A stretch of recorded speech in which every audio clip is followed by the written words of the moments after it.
a esta hora una imagen de punto final terrible. Muchísimas gracias, señorías. Y es esta.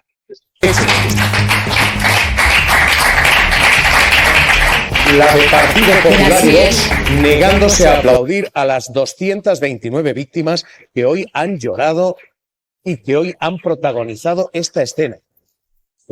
A la Águeda Mico, que ha dicho lo que necesite y lo que pueda. Pero yo lo que necesito son mis hijos, mi marido, y nadie me lo va a reponer. Nadie. Ningún político ni nadie.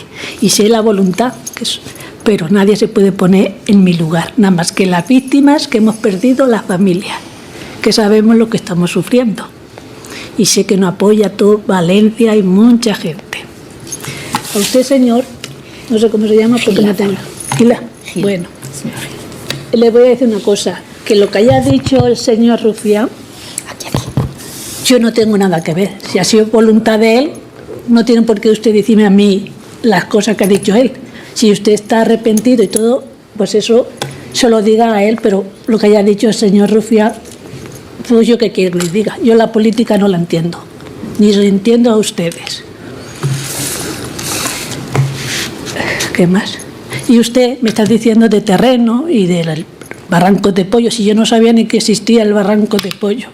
A mí todas esas cosas, yo la he dicho, Rosa María Álvarez, Carmina, que sabe de qué va, y Ernesto, que sabe más que yo, y la da explicaciones, que le he estado escuchando. Entonces a mí todas esas explicaciones no me valen. A mí me vale que haya justicia para las personas que no han hecho bien. ¿Me entiende usted? Y eso lo entiendo yo, quién no ha hecho el bien. Me da igual el partido que sea.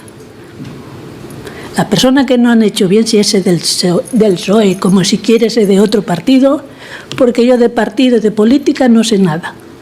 Sé que las personas que no han hecho bien su trabajo. Y eso es lo único que le puedo decir.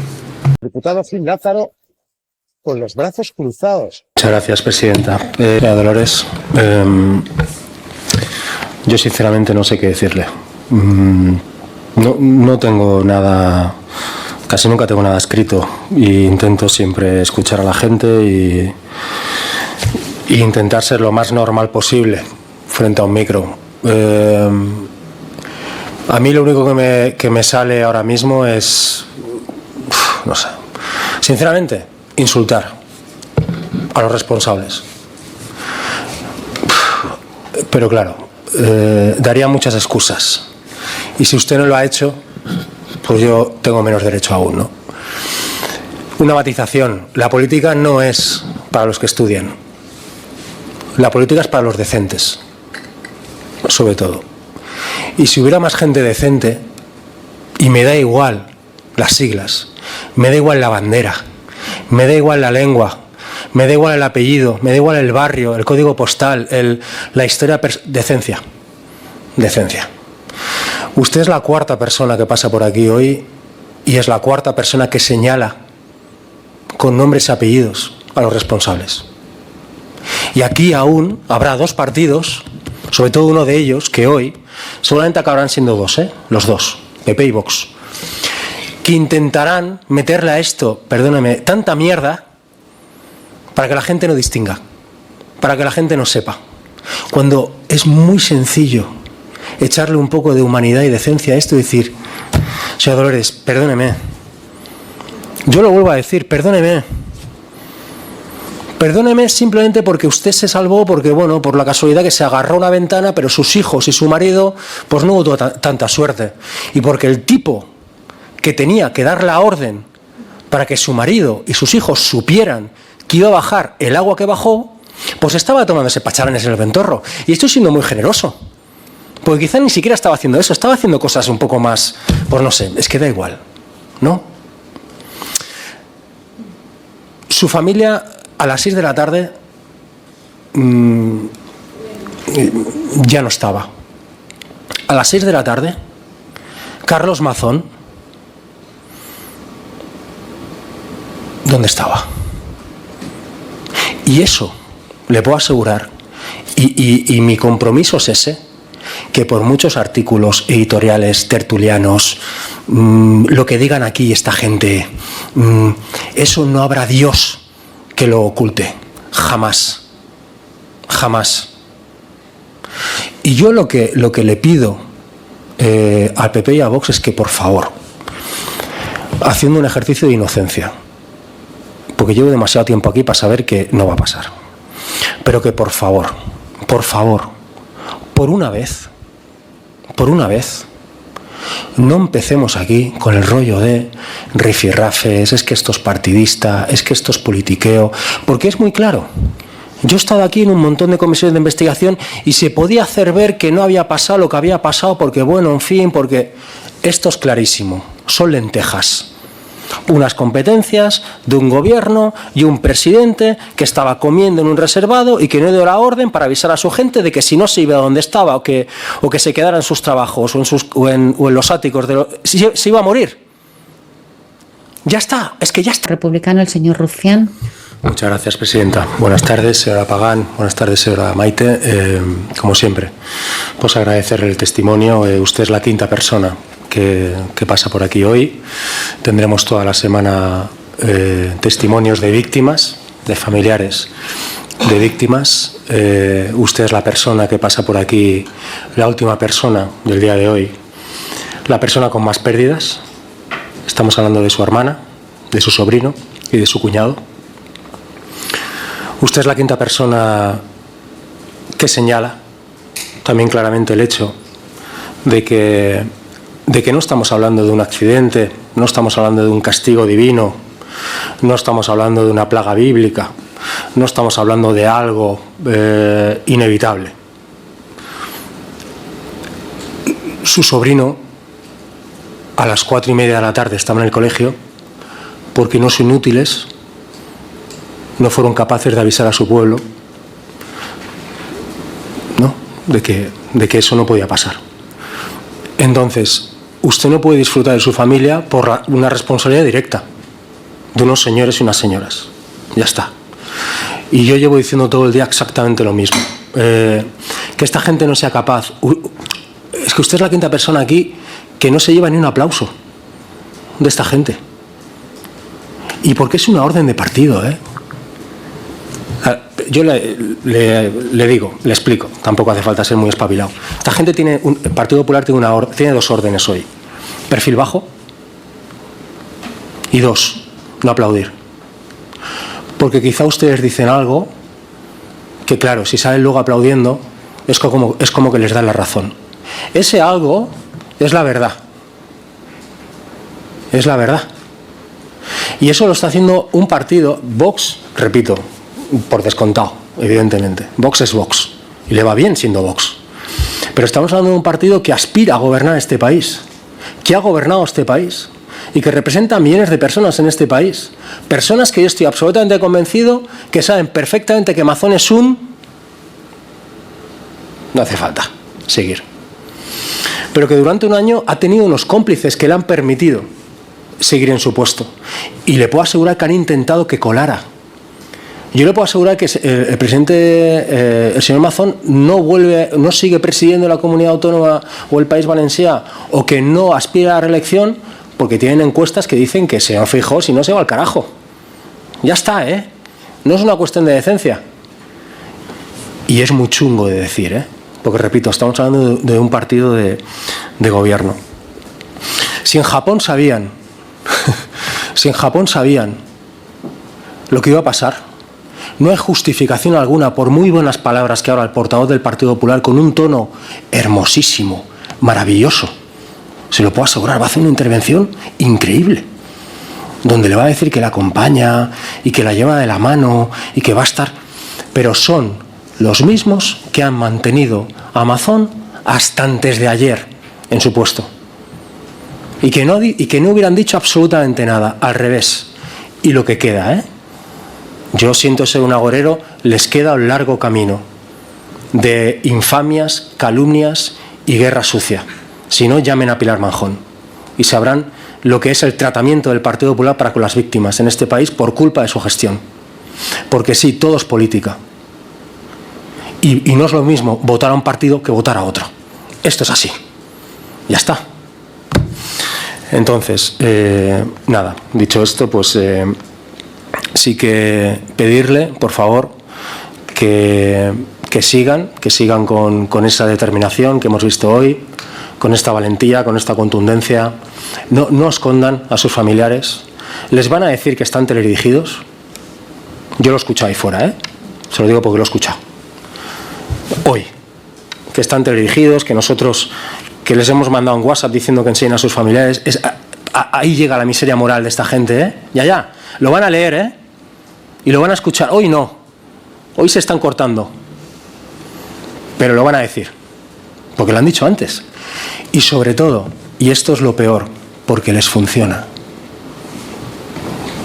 Muchas gracias.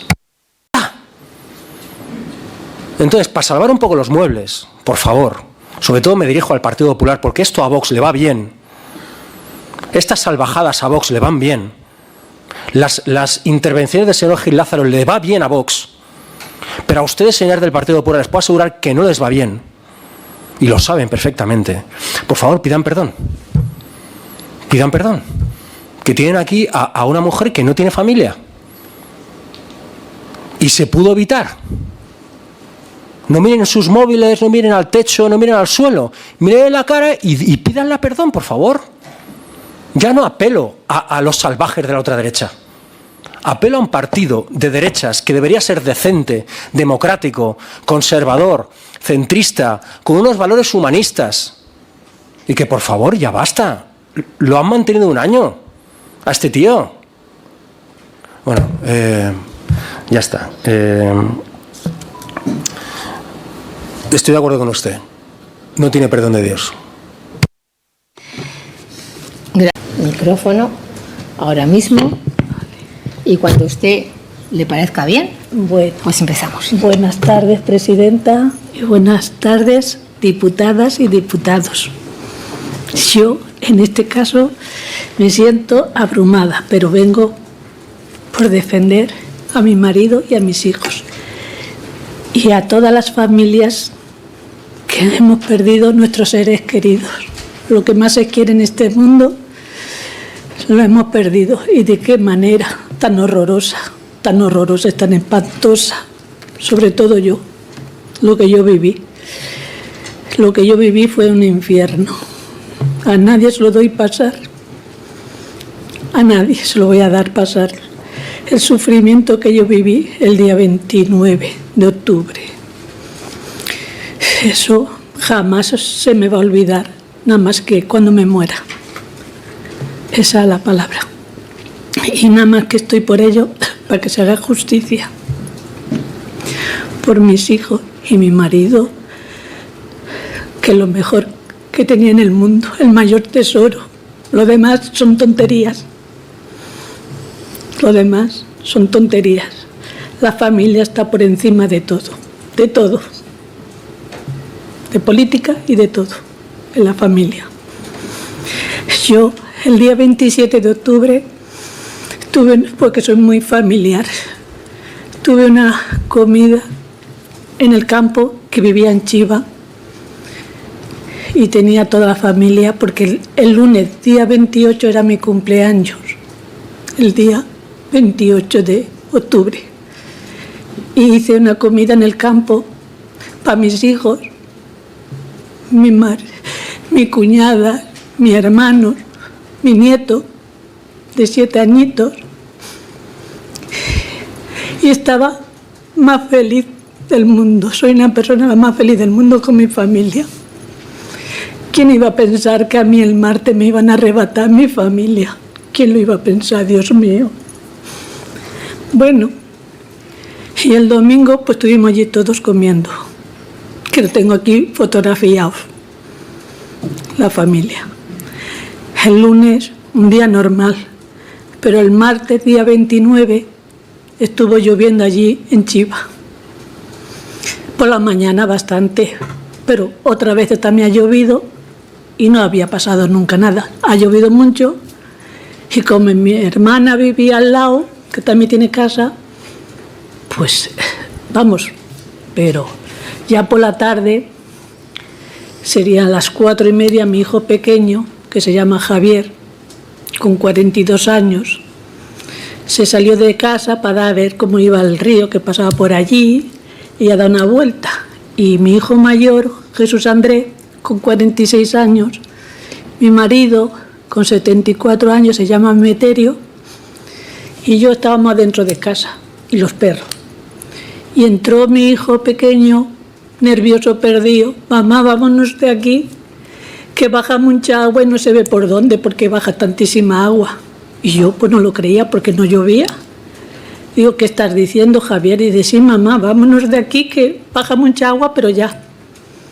Vaya, salimos de la casa y ya nos costó trabajo, mi hijo, abrir la puerta de la casa para salir para afuera, que ya el agua venía por arriba de las rodillas. Y entonces, como bajaba tanta agua, me subió mi hijo a la ventana de afuera de casa. Y a mi marido también, conmigo, al lado. Y un perrito pequeño, que lo tenía mi marido en las manos. Y mi hijo Javier se quedó con nosotros y su perro. Y mi otro hijo se fue a la otra ventana con su perro. Pero él se subió, su perro, a la ventana, sujetándolo al perro. Pero bajaba tantísima agua, tan fuerte, que mi marido le dijo, Jesús, baja el perro y súbete tú. Mi hijo le hizo caso a su padre y bajó al perro. El perro, que le pasó al soltarse mi hijo de la ventana, el perro al bajarlo se le soltó y se le fue. Y él fue a por su perro, a coger a su perro.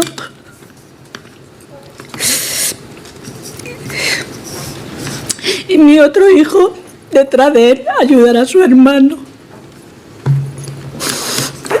Y mi marido, bueno, perdona, que mi hijo pequeño llamó a su hermano que vive en Valencia, que se llama Juan Carlos Mora, que no me se pase por alto, llamando al 112 a las 5:15, que está reflejado en la declaración que hizo la jueza, porque la jueza averiguó la hora que llamó mi hijo. Llamó muchas veces al 112 y le decía que ya lo conocía. Dice, sí, ya hemos mandado allí ayuda. Mentira, allí no mandó nadie. Nadie fue.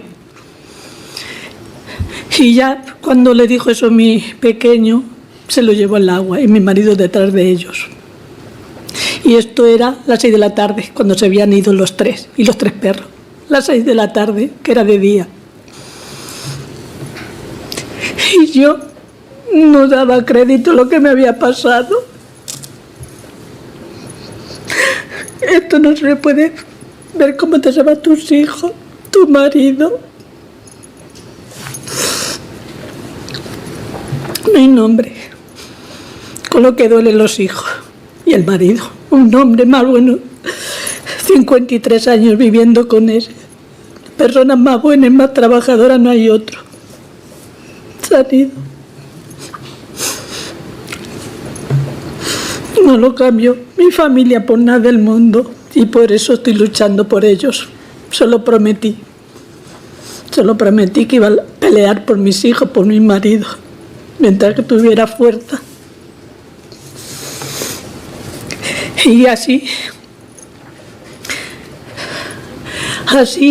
me fui. Cuando bajó el agua, la fuerza del agua, me bajé de la ventana como pude. El agua ya no me llevaba, pero aún tenía el agua por arriba bastante alta. Y me fui acá a mi hermana, que vivía al lado.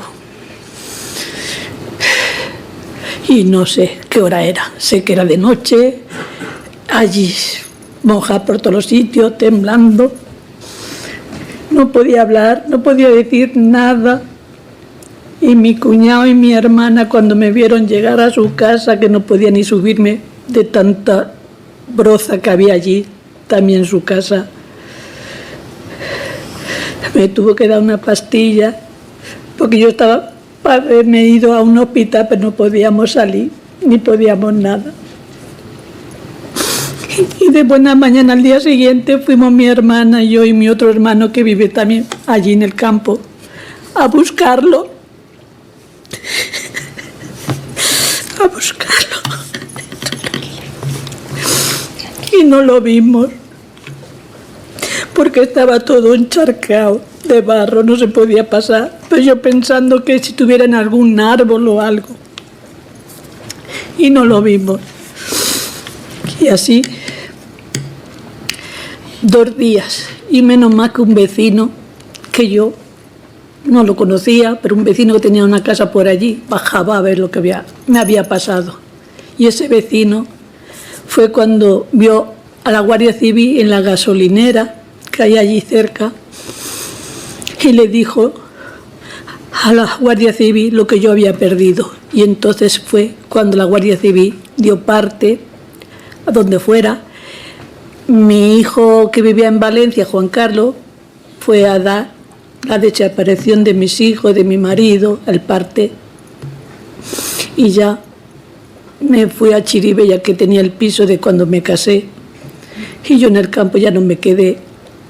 Y cuando iba apareciendo, primero mi hijo Jesús, en la redonda de Cheste, el día 8, el día 9, mi marido en Ribarroja, en el Barranco del Pollo, que yo no lo sabía que era el Barranco del Pollo, porque yo todas esas cosas no lo sé. Y mi hijo Javier, también en Ribarroja, el día 11. Sí, cuando lo tuve los 3 juntos, ya es cuando hice el entierro de ellos. Pero esto fue un infierno lo que yo viví, porque he perdido todo, mi familia, todo, y la casa, el trabajo de mi marido y de mis hijos, que esa casa la hicieron ellos, con esfuerzo, con su trabajo, poquito a poco, y nadie le doy pasar lo que yo estoy pasando. Yo no estoy bien de lo que yo viví, tengo pesadillas, lo tengo reflejado. Es un infierno lo que yo viví. Pero tengo claro una cosa, que yo pensé cuando me pasó aquello que éramos nosotros solos, porque vivíamos en el campo y en el campo allí pues, no teníamos ni luz ni nada, creyendo que era nada más que allí en el campo. Pero ya cuando me informé todo lo que había pasado, ahí me di cuenta que lo que me ha pasado con mis hijos me lo han arrebatado por no haber hecho las cosas bien hechas. ¿Quién tenía que hacerlas? Lo tengo yo más que claro. Que si hubiesen puesto la alarma como tenía que ser, mis hijos estarían y mi marido vivos. La casa no, pero ellos sí. Ellos sí, eso lo tengo yo claro y ahí voy yo. Porque después han puesto alarmas con tiempo y la gente no son tontas, las personas. Esa es la realidad. Que si hubiesen puesto la alarma, mucha gente, por lo menos mis hijos y mi marido, y yo, no me pasó nada porque yo no sé el Señor lo que hizo conmigo, un milagro. Porque me quedaba otro hijo, que se quedó sin padre y sin sus 2 hermanos, que era el apoyo fundamental por mi hijo Juan Carlos. Porque tiene mi hijo una discapacidad intelectual y era el apoyo mayor de su hermano y de su padre, y ahora no tiene a nadie.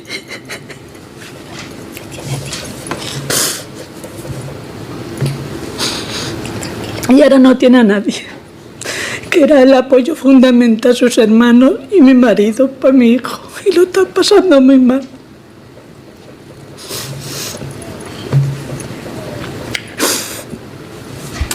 Por eso yo no traigo apuntes.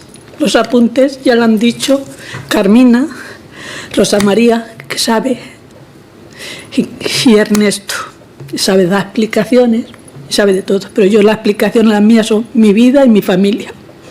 Porque yo vivía en el campo, era la persona más feliz del mundo, con mi familia, y yo de todo esto no entiendo. Pero sí que entiendo que las personas no hacen bien el trabajo, lo entiendo. Y este señor no hizo bien el trabajo. El señor Mazó no hizo bien el trabajo. Que él cuando se fue a comer al Ventorro, sabía que el pollo no iba seco, iba lleno de agua. Esa es la diferencia. Y ese fue tan tranquilo, y mis hijos a las 6 ya se habían ido, y él a las 6 estaban comiendo. Eso es injusto lo que han hecho. Eso no hay perdón de Dios, como se suele decir. Porque vamos, si sabía todo lo que estaba pasando, yo sí que no lo sabía. ¿Para qué queréis tanta la tecnología? Si luego no dais aviso de nada, ¿para qué la tecnología? Si se sabía que venía una dana, ¿por qué no avisaron con tiempo?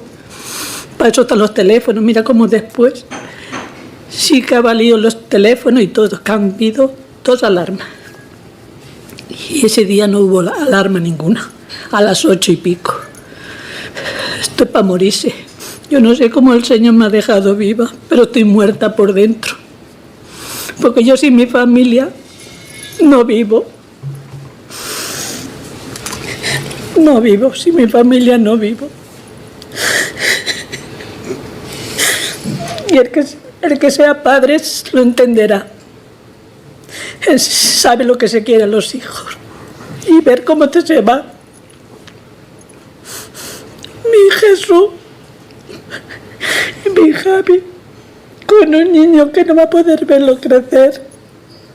El único nieto que tengo.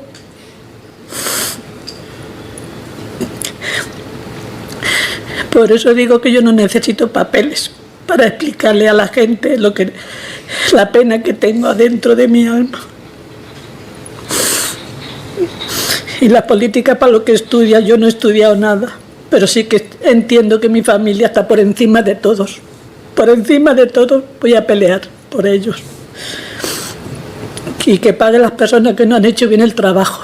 Y como yo eso no lo sé, pero sí que lo sabe la jueza. Sí que lo sabe la jueza quien no ha hecho bien su trabajo.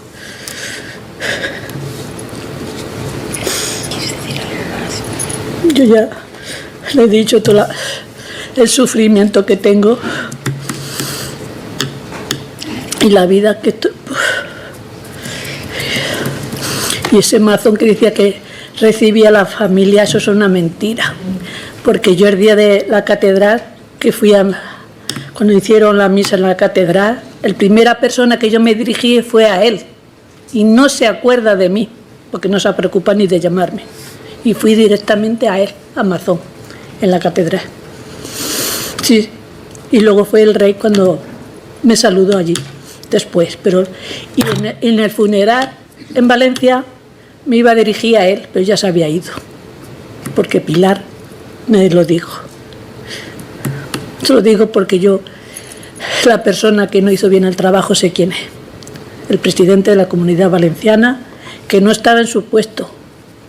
Cuando un padre abandona a los hijos que son pequeños, ¿qué hace la ley? Castigarlo, ¿no? Pues eso digo yo también. Cuando una persona no hace bien el trabajo, ¿qué hace la ley? Pues tiene que castigarlos.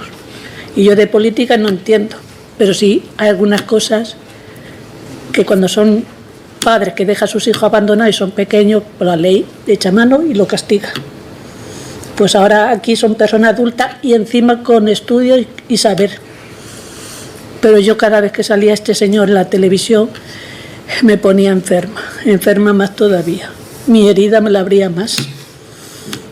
Yo ya no puedo decir nada más porque yo sé que yo no sé, si me quieren preguntar. Gracias. Si les parece. Vamos a iniciar la comparecencia de doña María Teresa Pagán Romero, Maite. Al tratarse de una comparecencia sujeta a lo dispuesto en la Ley Orgánica 5/1984, se ha trasladado a la compareciente la posibilidad de poder comparecer acompañada de la persona que designe para asistirla.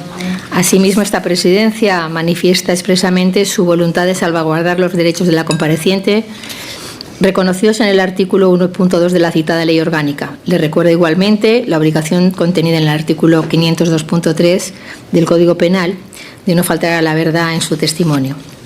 En virtud del acuerdo adoptado por la Mesa, las comparecencias seguirán el siguiente formato: 15 minutos de una intervención inicial de la compareciente, 5 minutos por cada grupo parlamentario y cerrará la compareciente con otros 15 minutos.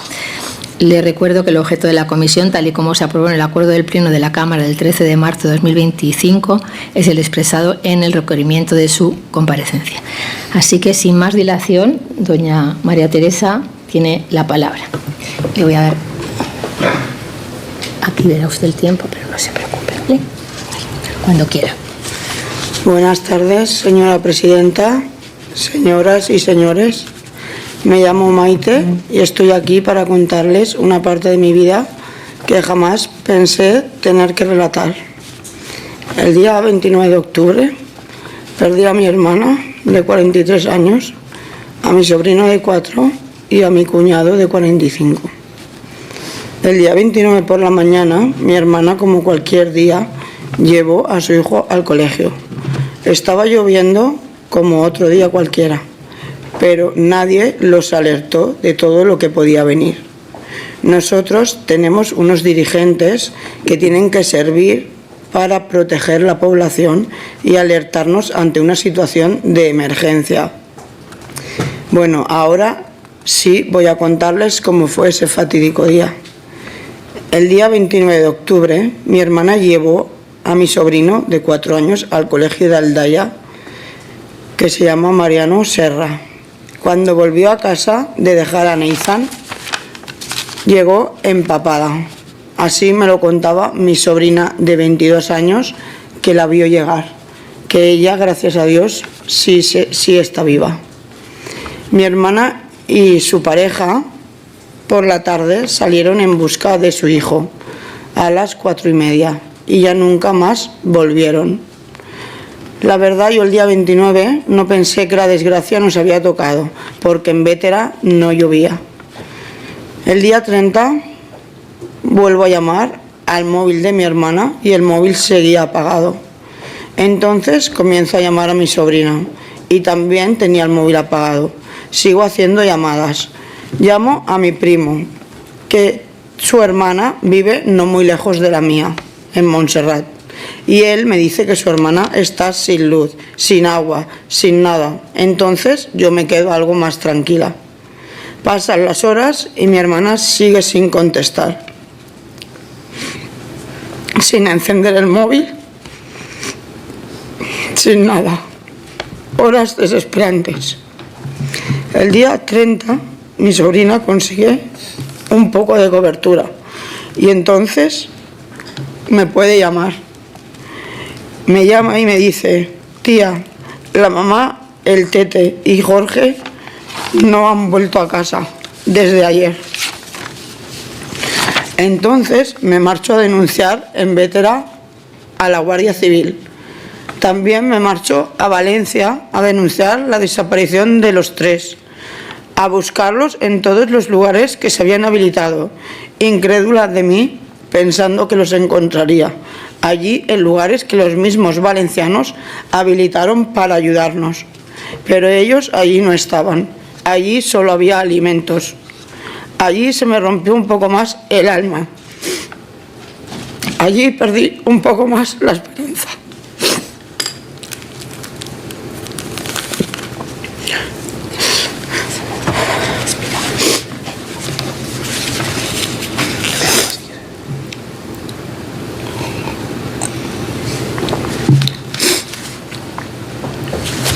Seguí en mi búsqueda. Empecé a pedir ayuda por los medios, en las televisiones, en las redes sociales.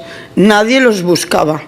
Entonces, la familia y amigos decidieron hacer una quedada de más de un centenar de personas. Entonces, allí en el Barranco del Pollo, sus vecinos y familiares encontraron el cuerpo y el coche y el cuerpo sin vida de mi cuñado. Eso fue el día 1. En ese momento se me rompió un poco más el alma, si cabe. Ahí, en ese momento, no sé el por qué, algo me dijo que mi hermana y mi sobrino también estaban muertos. Yo solo le pedí a Dios que, por favor, dentro de todo el mal que nos había tocado, no hubieran llegado a recoger a mi sobrino a su colegio. Él no podía estar muerto. Ellos no podían estar muertos. Al día siguiente de encontrar el cuerpo sin vida de mi cuñado, reanudamos la búsqueda para encontrar al resto de la familia. Esto era el día 2 de noviembre. Hasta el día 7 seguíamos sin encontrarlos. Yo estaba desesperada. Acudí a los medios de comunicación pidiendo que por favor fueran al Barranco del Pollo a buscarlos, a los familiares. A esas alturas nadie nos ayudaba, ni en la búsqueda de nuestros familiares, ni en ayuda psicológica para nosotros. Pedí ayuda. Después de pedir ayuda, de salir en todos los sitios, en todos los medios posibles, se deciden a salir a buscar en el Barranco del Pollo. Entonces veo en los medios de comunicación que han encontrado a mi sobrino el día 10.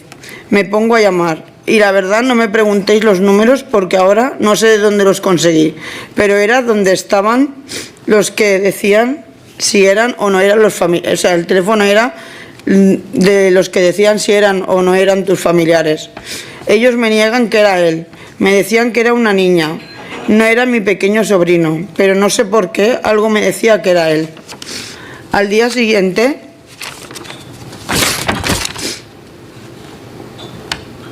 en todos los lugares, aquí.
Sí.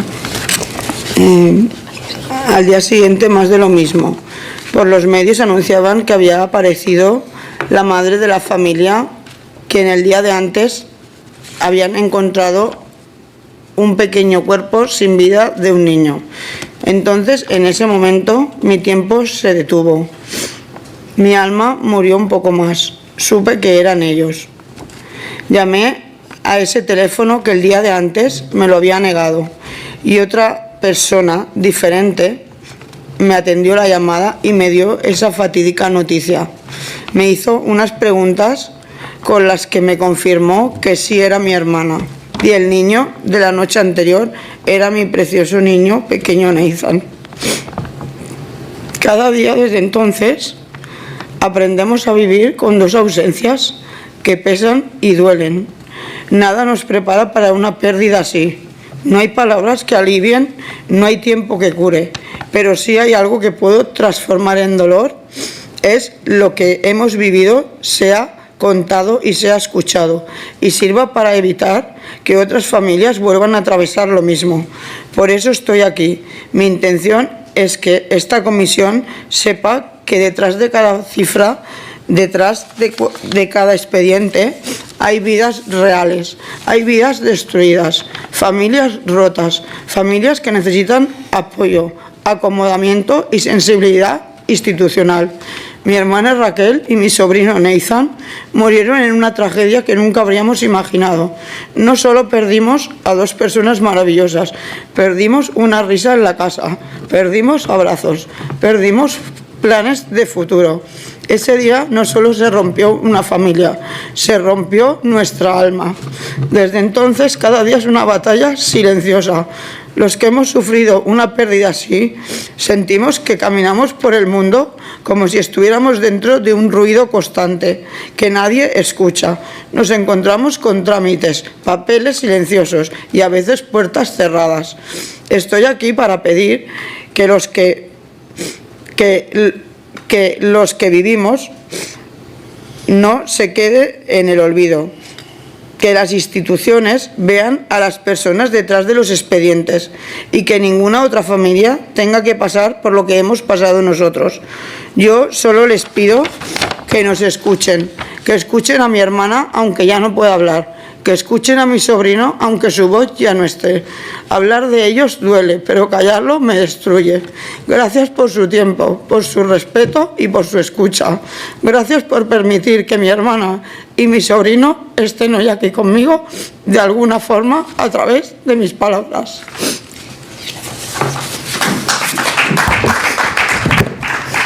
Muchísimas gracias, Maite. Muchas gracias por su testimonio. Vamos a pasar ahora la palabra a los grupos parlamentarios. En primer lugar, el Grupo Parlamentario Republicano tiene la palabra el señor Rufián. Muchas gracias, presidenta. Buenos días, señor Martínez. Usted es la tercera persona ya que pasa. Usted es la tercera persona que pasa esta mañana por aquí. La tercera víctima también. Son familiares, pero evidentemente también son ustedes víctimas. Usted es la tercera persona que señala. Usted es la tercera persona que señala con nombres y apellidos a los responsables de todo esto. Y creo que esta es una comisión de investigación en la que no hace falta decir que estamos buscando la verdad. Porque es que la verdad ya la sabemos. Porque la verdad ya la sabemos. En un mundo ideal, esta comisión de investigación serviría principalmente para la reparación. Yo me pongo en la situación, y es muy difícil, evidentemente, pero me pongo en la situación, en la posición de alguien que viene aquí a contarnos esta experiencia terrible, y yo por lo menos esperaría un perdón. Esperaría un perdón. Un perdón. Mire, lo siento mucho, mi compañero es un desastre, porque no puedo decir nada más o nada peor y me pongo a su disposición para que no se vuelva a repetir. A eso evidentemente no pasará. Esto evidentemente no pasará. Ya se lo adelanto. Llevo toda la mañana diciendo exactamente lo mismo. Esto se va a poner feo, porque después, bueno, hay un después. Esta gente tiene un poder mediático terrible, terrible. Irán un a un. Y van a ir uno por uno a mesura que vayan perdiendo el relato. Con todo, a medida que vayan perdiendo el relato, que hoy ya lo están perdiendo. Como ha visto, hay dos posiciones. La del Partido Popular, que viene a decir que lo que aconteció en Valencia ese día fue una especie de plaga bíblica, divina, sin responsables, y que no se podía saber, y que pobrecitos les vamos a acompañar, cuando durante un año les han menospreciado de forma salvaje. La segunda posición es la de Vox, todavía peor. Lo decía el compañero de Bildu, hacía alusión a la tinta de calamar. Lo hemos mantenido durante un año, pero muy mal, pero lo hemos mantenido durante un año, pero perro peor. No, creo que está suficientemente claro. Creo que he sido suficientemente claro, ¿verdad? Esta será la posición de Vox y evidentemente su prensa lo que va a hacer es ir a por ustedes y decir que todo esto es un rifirrafe. Bueno, posiciones de un partido o de otro, pero se lo repito, yo a usted no le voy a preguntar qué opina o cómo calificaría la actuación del gobierno de la Generalitat Valenciana, porque ya lo ha dicho de forma muy clara. También les aviso de que toda esta contundencia, por lo que sea, no saldrá en según qué medios de comunicación. Usted ha calificado la actuación del gobierno de la Generalitat de Valencia como asesinos, les ha llamado. Y estoy absolutamente. Estoy totalmente a favor, porque es que es impepinable, no es una opinión, ojalá lo fuera, ojalá aquí hubiera una mínima duda, pero es que no la hay. Lo que sí que le volia preguntar. Quería decirle o preguntarle en la meva intervenció.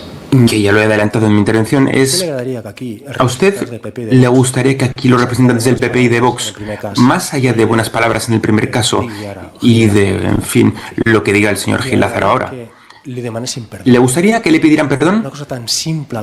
Algo tan sencillo como: señor Martínez, perdóneme. Un partido que sí es responsable de la muerte de sus familiares.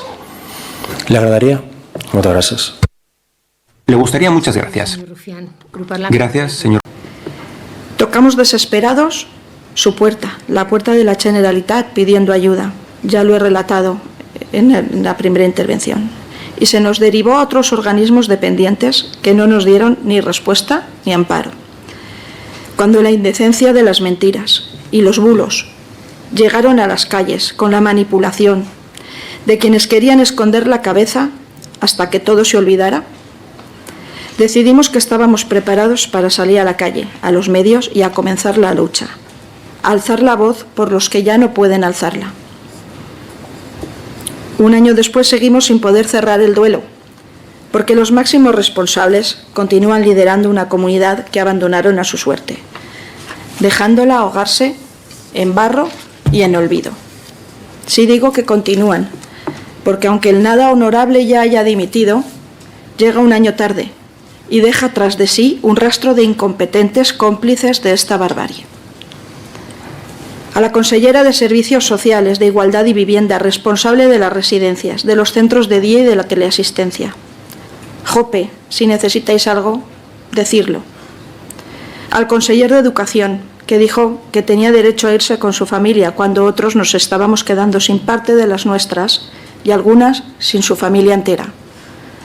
Y al resto de conselleres y conselleras que durante un año se han dedicado a aplaudirle, a arroparlo y a felicitarlo. Todos ellos indignos de ser representantes de nuestra comunidad.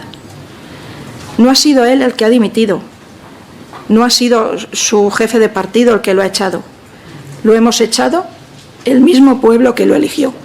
Gil, señora Carmina, bueno, creo que ha quedado claro que su suegra era Rosa, era una persona maravillosa, le agradecemos las palabras. Lo que he comentado en el primer turno, creo que no es el día de hablar excesivamente, es el día de escuchar, pero sí que, pues como ha sucedido en el primer turno, también alguna cosa que creo que puede aportar. Ustedes lo único que piden es humanidad, que yo creo que eso debería trascendernos a todos y a todas.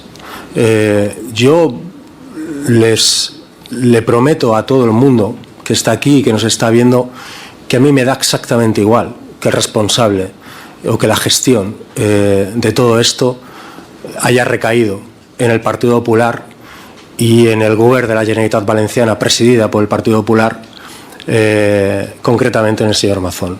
A mí me da absolutamente igual, pero es que es lo que hay, es lo que hay.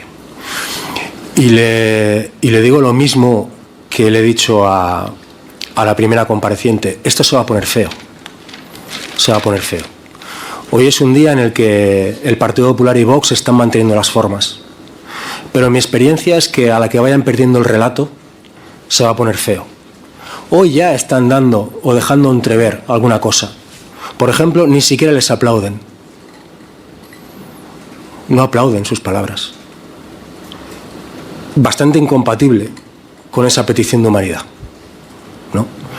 Creo que el desprestigio de las instituciones, el desprestigio de los partidos viene por esos gestos, viene por esas cosas. Yo también le prometo a todo el mundo que nos está viendo y que está escuchando aquí en esta sala que si el responsable de todo lo que sucedió hubiera sido mi partido, yo aquí vendría con la cara roja a pedir perdón y a escuchar. Porque es que es lo único que nos queda.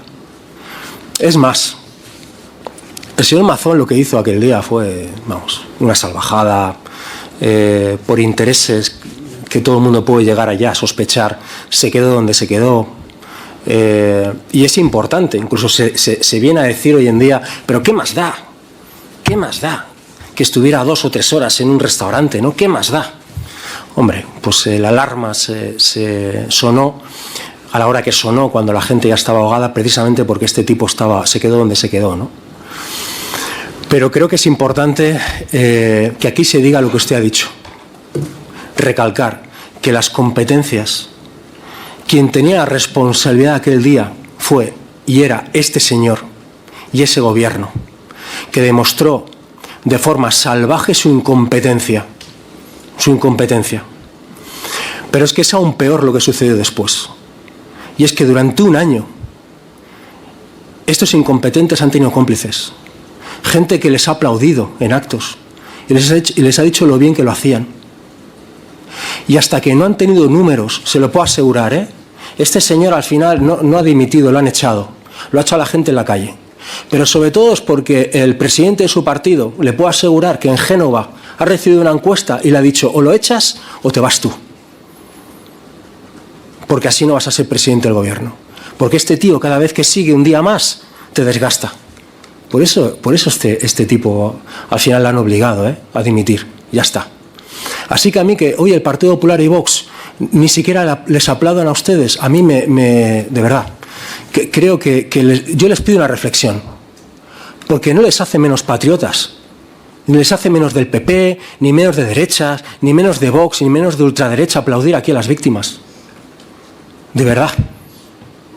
Les hace un poquito más respetables, al menos por mi parte. Entonces, yo tengo dos preguntas para usted, si tiene a bien responderlas.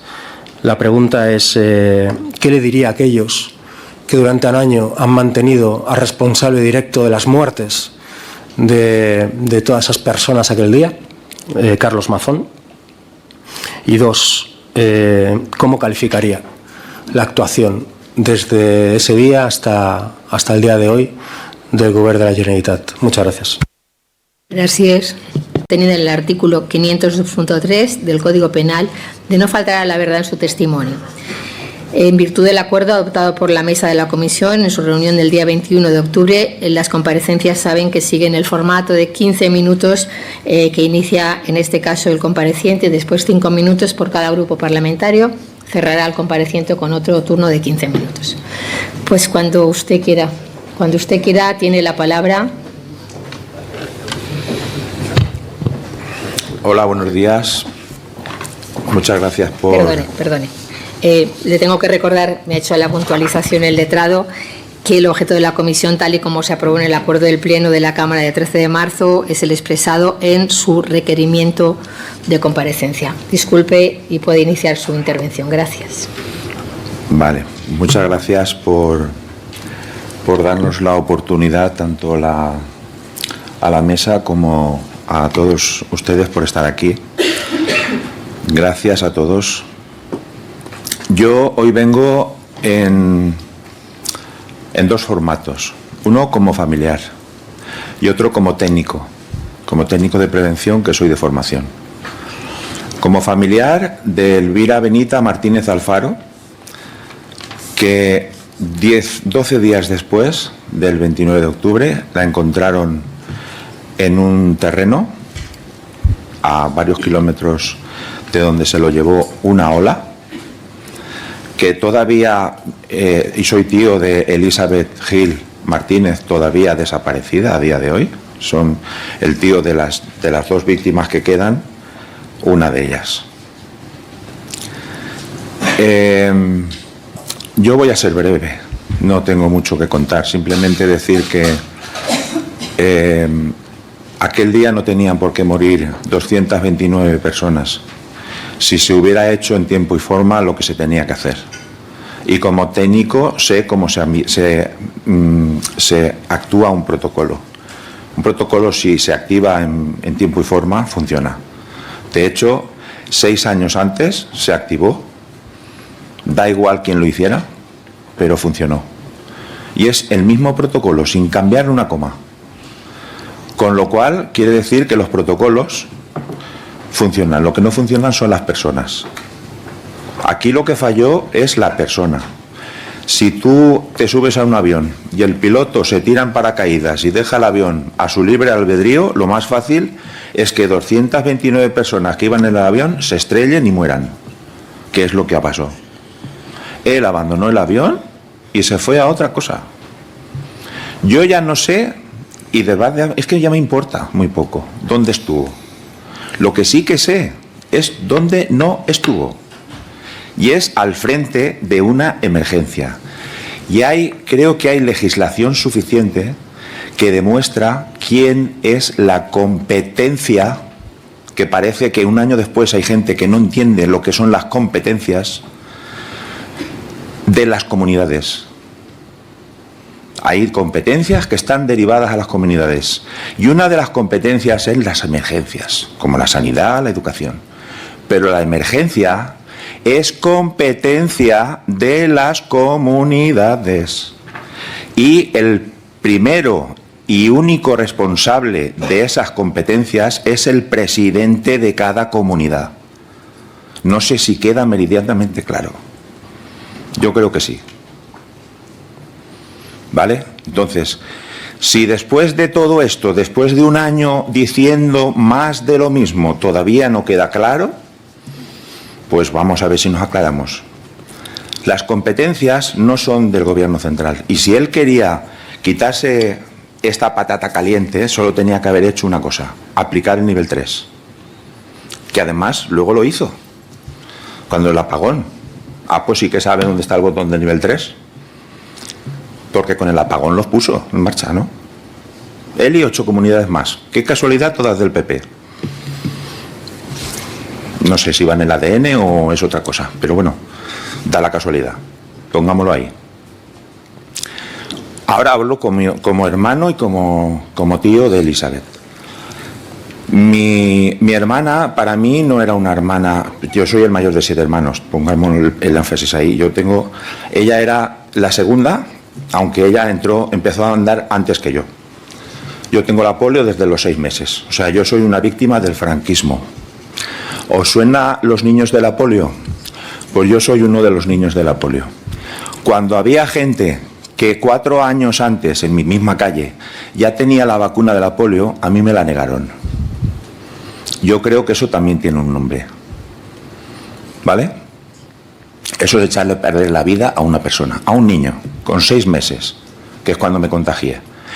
En una visita de lo más normal a la playa de la Malvarrosa. Mis padres me dejan tocar el agua. Un bebé lo primero que hace en cuanto toca algo es ponérselo a la boca. Pues me llevé el bicho a casa. ¿Vale?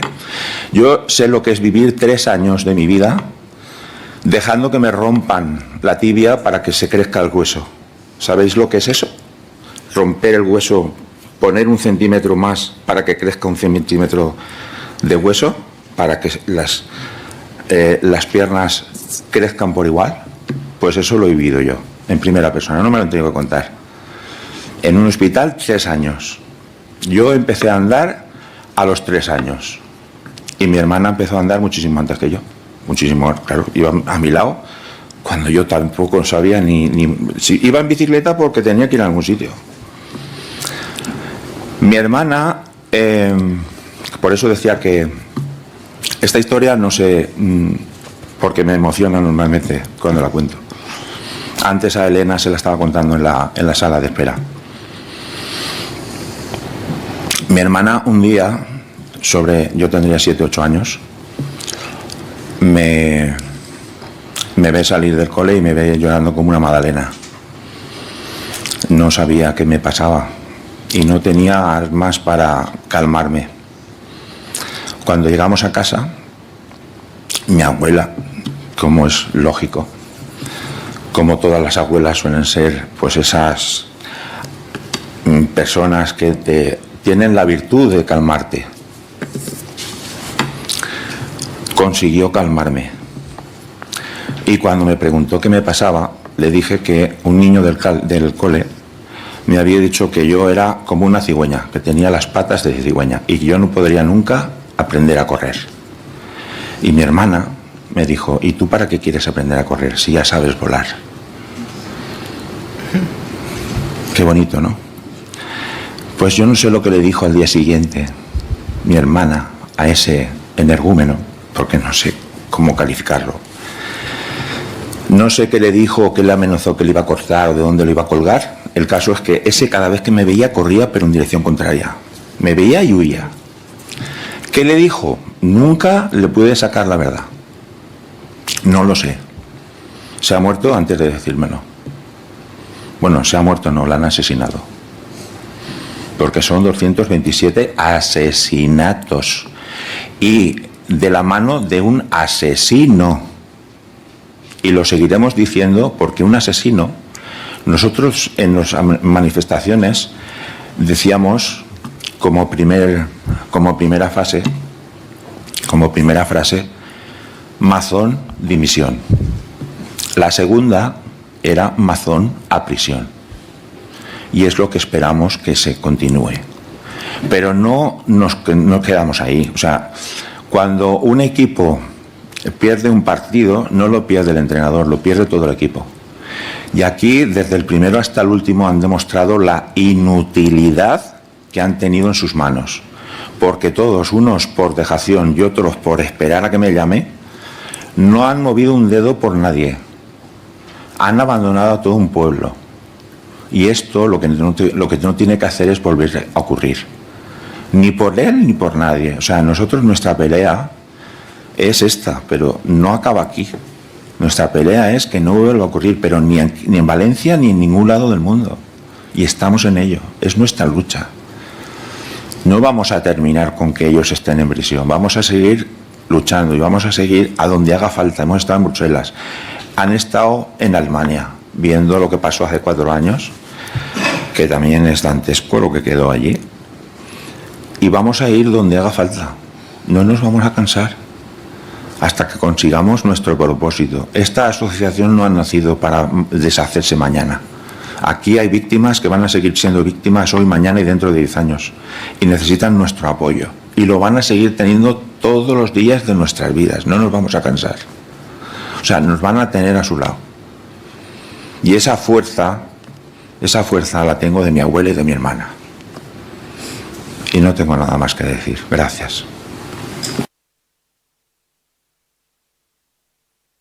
Si les parece, continuamos con la comisión.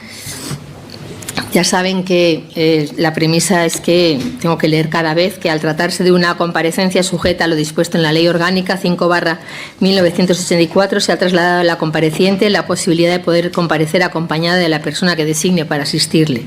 Asimismo, esta presidencia manifiesta expresamente su voluntad de salvaguardar los derechos de la compareciente reconocidos en el artículo 1.2 de la citada Ley Orgánica. Les recuerdo igualmente la obligación contenida en el artículo 502.3 del Código Penal de no faltar a la verdad en su testimonio. En virtud del acuerdo adoptado por la mesa de la comisión, las comparecencias saben que seguirán el formato de 15 minutos de intervención inicial de la compareciente, que haga el uso que considere, y 5 minutos por cada grupo parlamentario, y cerrará la compareciente con otros 15 minutos. Le recuerdo que el objeto de la comisión, tal y como se aprobó en el acuerdo del Pleno de la Cámara del 13 de marzo de 2025, es el expresado en su requerimiento de comparecencia. Así que, señora Gil, perdón, señor, sí, disculpa, tiene usted la palabra por 15 minutos.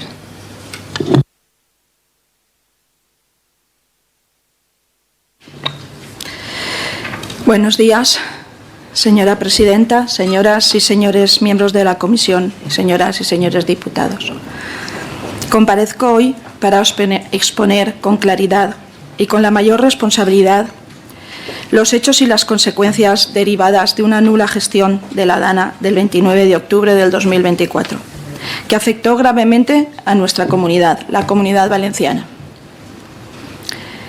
Era necesario, para comprender la magnitud de este desastre político y humano, contar con la voz de quienes más lo sufrimos, los familiares de las víctimas mortales, de las personas indefensas que se vieron sorprendidas por la falta de previsión y de alarma ante unas condiciones climatológicas sin precedentes. Me llamo Carmina y comparezco hoy en nombre de mi familia.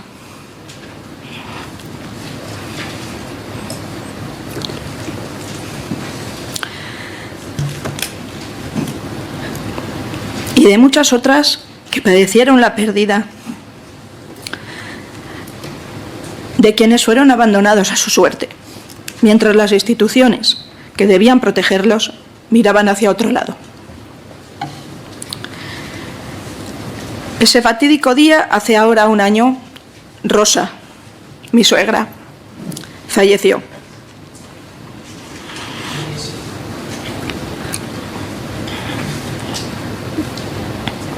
Y lo hizo de una manera que no merecía.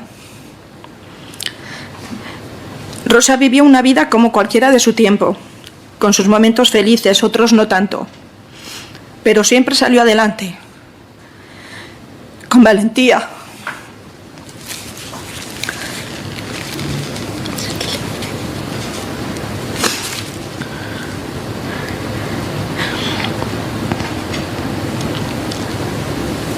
Y junto a su familia. Era alegre, amigable y cariñosa, y profundamente enamorada de los suyos. Orgullosa de sus hijos, de su hija, de su yerno y de sus nueras. Adoraba a sus nietos y a sus nietas, y se derretía con sus bisnietos y sus bisnietas. Rosa tenía 92 años, y un excelente estado físico y mental para su edad. Era feliz y vivía en un entorno idílico, rodeada de amigos y amigas, en un centro de mayores de Picaña. Un recinto cerrado, con 31 casitas, todas plantas bajas, diseñadas para personas mayores con una independencia funcional, quiero decir que se valían perfectamente por sí mismas. Un centro perteneciente a la Generalitat Valenciana, a la que todos ellos le pagaban un alquiler. En el mismo recinto disponían de un centro de día, también gestionado por la Generalitat, un centro construido en primera línea del Barranco del Pollo. Lo ocurrido aquel día no fue únicamente consecuencia de un fenómeno climatológico. Fue el reflejo de una cadena de errores humanos, técnicos y políticos. Falló la planificación, falló la coordinación, falló la respuesta y, sobre todo, falló la responsabilidad de un gobierno autonómico cuya acción tardía y desorganizada costó sufrimiento y 229 vidas. La Dana no fue una sorpresa. Los servicios meteorológicos habían emitido avisos con antelación suficiente para activar los protocolos de prevención. Sin embargo, las medidas de emergencia se activaron tarde y de manera incompleta. La gestión de un evento meteorológico de esta magnitud comienza mucho antes de que caigan las primeras gotas. La prevención es fundamental. Debió iniciarse 1 o incluso 2 días antes. Los servicios esenciales, como el centro de día de Picaña, donde vivía Rosa junto a los habitantes de otras 30 casas, debieron aplicar sus propios planes internos de emergencia, asegurar la integridad de los usuarios, revisar los accesos, los suministros, coordinar con los servicios de protección civil la posibilidad de trasladarlos, de mantener contacto con los familiares. Los responsables de coordinar la respuesta en la provincia no asumieron el liderazgo que les correspondía. Las órdenes llegaron tarde, las comunicaciones se colapsaron y las autoridades locales quedaron en muchos casos sin orientación y sin recursos. Mientras los mapas meteorológicos mostraban lluvias torrenciales, la institución tardó horas decisivas en emitir una alarma oficial, una alarma que llegó tarde y con información errónea. La población no recibió instrucciones claras para poder autoprotegerse, ni un apoyo logístico en el tiempo ni en la forma. La Dana fue un fenómeno natural, pero la catástrofe social y humana que desencadenó fue consecuencia de la improvisación y de la inacción política. El principio básico de la gestión de emergencias es la prevención, la anticipación y la coordinación.